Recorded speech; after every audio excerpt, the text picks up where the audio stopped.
siya. Bali, sabi ko ng mga onion farmers, itong kinatatayuan natin at yung nakikita nyo po, bukid. Ngayon, ang nangyari, ilog na. Ganyan na po kalawang yung ilog.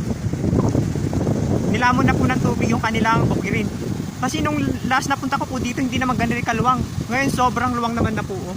Halos, hektarya na po yung kinain ng ilog. Ayan. Kawawa naman po yung mga ibang magsasaka na nawalan ng lupa. Wala na po silang kapagtatrabahuhan. Ayan po. Sobrang luwang,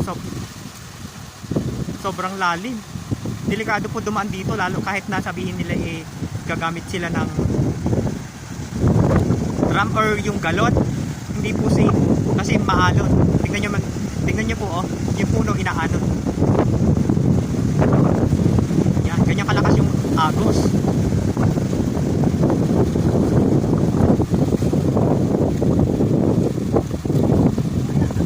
Ayan, yung daloy po ng tubig papunta po ito sa Bunker 1 River.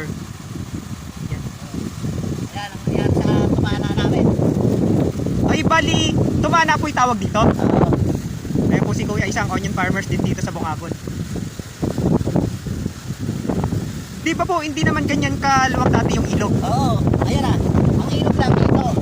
Ayun namin. Yung nakatayo na yon, deep well yun. Ay, di po lang may bukid. Oo. Ito yung ilog lang dati. Papansin yung gano'n. Ayun.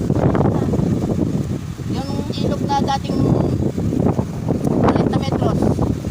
Naabot na ng 100 meter. Yung dapat nitong nasisita niya. Yun nga po, tapos unti-unti pang natitipag yung kilid. Oo. Ayun. Ayan. Eh di, Tumana lahat yan. di hanggat may ulan, tapos may bagyo, ganyan yung nangyayari. Oo. Diba? Yan, ganyan po kalawang yung naging ilog nila. Di ibig sabihin, etong maisan na to, hinahon ng tubig. Oo. Dati, ito tumana yan. Aha, Tumana pa yan. Ayun, tulog na. Maraming na dito na yan. Ganun. sobrang lalim.